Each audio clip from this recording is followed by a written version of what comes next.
안녕하세요. 일상의 인사이트를 함께 나누는 쓴소리입니다. 자, 오늘은 선택과 집중의 자유의 역설에 대해서 주제를 가져와 봤어요. 왜 우리는 집중하지 못할까요? 심리학과 뇌과학으로 조사를 해본 그런 결과들을 오늘 같이 한번 이야기를 나눠보고 싶습니다. 이런 경험 있으시지 않으세요? 무언가 집중을 하려고 마음을 먹었을 때 머릿속은 뭔가 다른 생각들로 산만해지고 있고 또 한 가지를 선택하면 왠지 모르게 놓치는 게 너무 많을 것 같아서 불안해지고 새로운 기회를 보면 혹시 더 나은 게 있지 않을까 싶어서 또 이 선택이 맞을까라는 후회가 들고 결정을 내리고 나서도 이게 정말 최선이었을까라는 후회가 듭니다. 이 불안감에 대해서 정체를 이해를 하고 진짜 선택과 집중이 가능해지는 방법을 한번 알아보고 싶습니다. 지금은 무한한 가능성의 시대를 살고 있어요. 하지만 역설적으로 집중하지 못하는 인간이 되어가고 있습니다.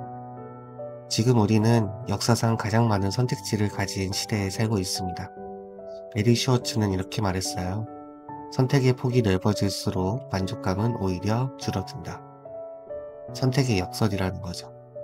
SNS를 키면 수많은 인생이 동시에 보이고 있고 유튜브를 보더라도 더 나은 삶의 조언이 끊임없이 쏟아지고 있습니다. 그 결과 우리는 끊임없이 비교를 하면서 지금의 선택이 충분히 옳은가에 대해서 의심을 하게 되죠. 그 결과 현대인들은 집중력의 위기를 겪게 되고 자유의 역설이 만들어낸 심리적인 딜레마에 빠져 있습니다. 선택의 자유가 불안을 만들고 있습니다. 에리히 프롬은 이렇게 말을 했어요. 하나의 방향을 선택한다라는 것은 다른 수많은 가능성을 포기하는 용기를 의미한다. 철학적인 이야기죠. 자, 뇌과학적으로 이제 한번 살펴보도록 하겠습니다.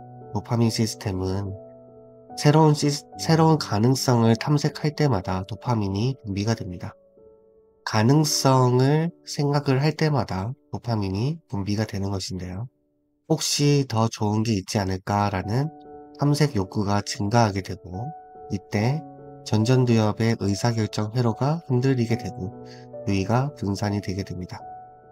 심리학적 관점으로도 살펴보겠습니다. 인지부조화 이론으로 포기된 가능성들이 유령처럼 남아서 후회와 불안을 생성하고 있습니다.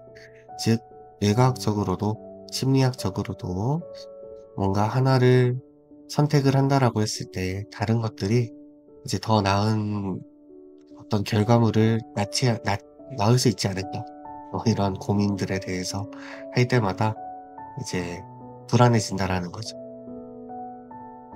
집중을 방해하는 기회비용의 그림자에 대해서 이야기를 해보겠습니다.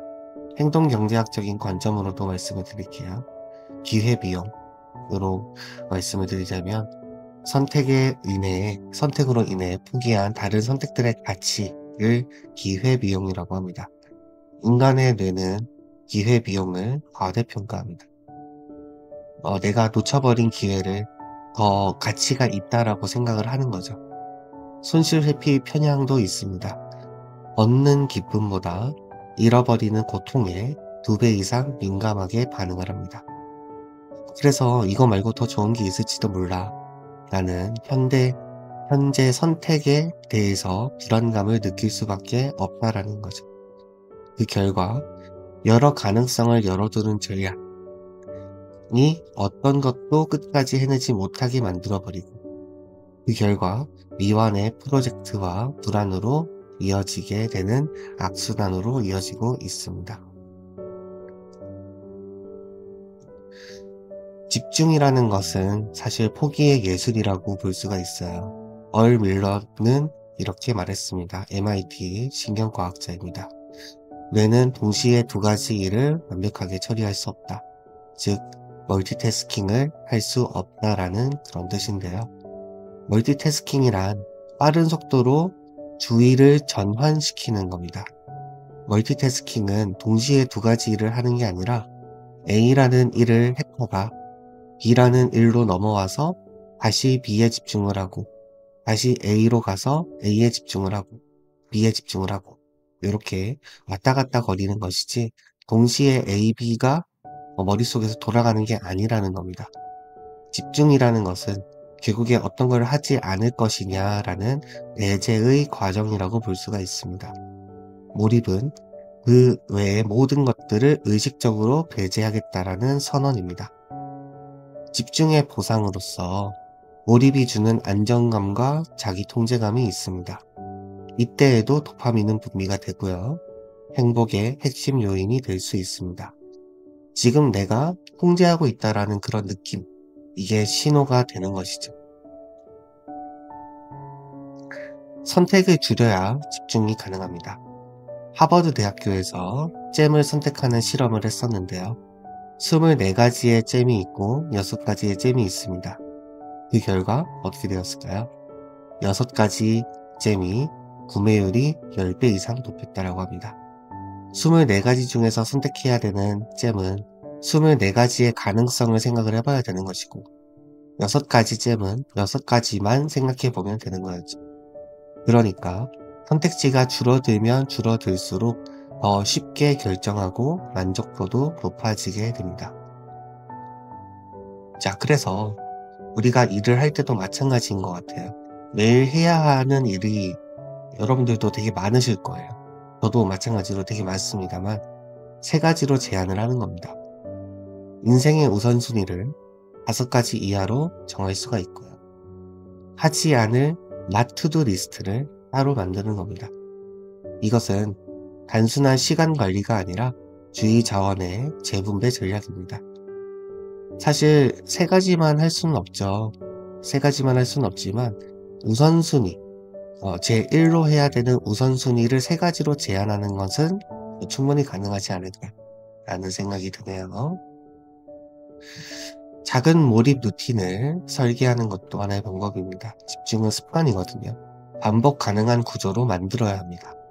첫 번째로는 시간을 고정해야 됩니다. 매일 같은 시간대에 한 가지 일만 하는 거예요. 루틴이죠. 자, 2번째, 선택을 미리 정합니다. 오늘이 시작되기 전에 오늘의 한 가지를 미리 정하는 거죠. 그러면 의사결정의 피로가 감소하게 됩니다. 3번째, 포기의 소나무를 만들기. 나는 오늘 이것 외에는 에너지를 쓰지 않겠다라고 다짐을 해보는 거죠. 그다음 4번째, 과정에 도파민을 연결하기. 성취보다 몰입 자체에서 보상을 느끼게 되는 것. 이것도 이제 하나의 방법이 될 수 있겠습니다.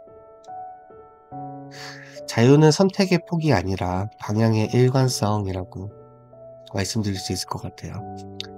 우리가 진짜 자유로워지는 순간은 모든 가능성을 붙잡을 때가 아니라 하나의 방향을 선택해 그 안에서 몰입할 때입니다.